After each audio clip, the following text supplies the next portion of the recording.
While I was preparing these videos, I was reminded of a friendly social media debate I had with one of my friends from law school. Specifically, she had made this post where she suggested that men get away with sexual abuse and that our criminal justice system doesn't take this crime very seriously. And I kindly reminded her that for much of our history, a man who committed the R word could be put to death. Typically, statutes that dealt with this crime defined it in such a way that only a man could be the perpetrator and only a woman could be the victim. Well, one of her friends chimed in and said, "Yeah, well, how many rich white men were sentenced to death for committing the R word?"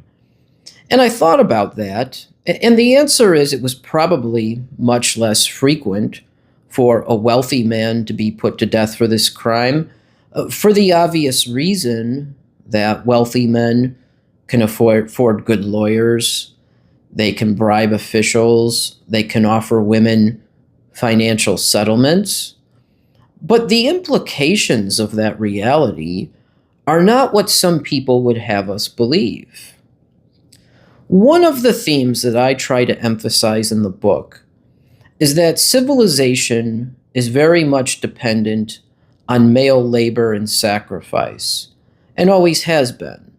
And I believe throughout our law, different areas of the law, you see how the law tries to facilitate that very thing. So when a man uses his resources or leverages his resources to get out of a legal jam, that's not in any way, shape, or form an indication that our legal system favors men or even favors wealthy men. This is more a part of this struggle for survival. This is related to hypergamy. I've talked about hypergamy. This is, again, all about facilitating male labor and sacrifice. And if it does seem like on some occasions some men are able to buy their way out of consequences, it shouldn't be seen as an indication that our system favors men. There's a case from the early 1700s. It was a famous case during its time, and I think it highlights some of these issues. And the case that I'm thinking of, this was a case that famous writers like Alexander Pope and Jonathan Swift dealt with in some of their works. It concerned a ne'er-do-well known as Colonel Charteris. I don't know if I'm pronouncing the name right. I know it's spelled that way. But this Charteris character was a very wealthy individual, actually from Scotland, and he was known for engaging in questionable financial dealings.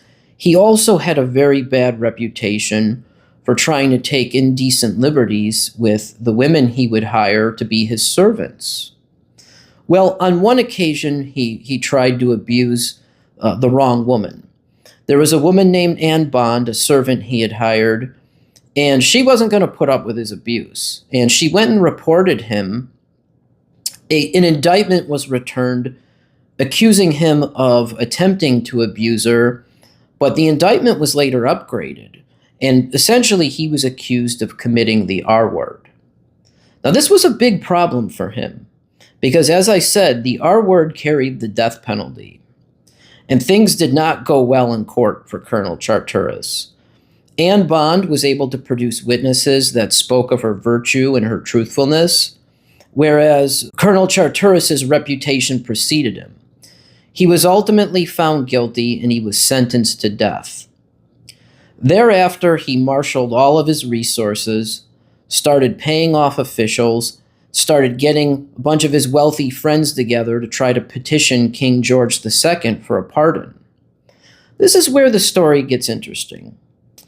What ended up happening was that they were able to get Anne Bond, the victim, to join this effort to have Colonel Charteris pardoned.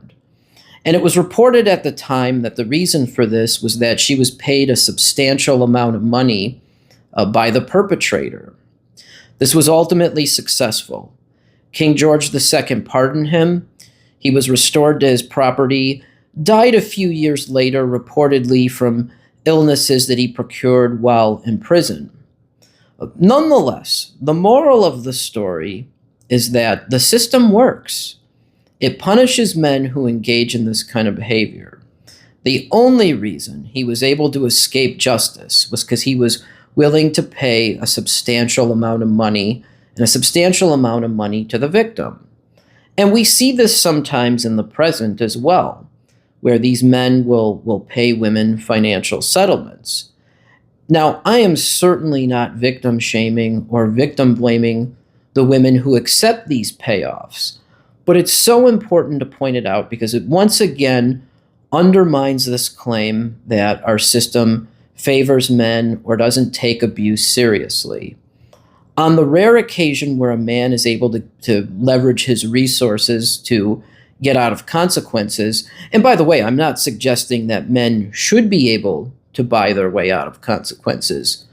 But again, when they do, this is not an indication that our society favors men, but rather some people are willing to take money in lieu of pursuing justice.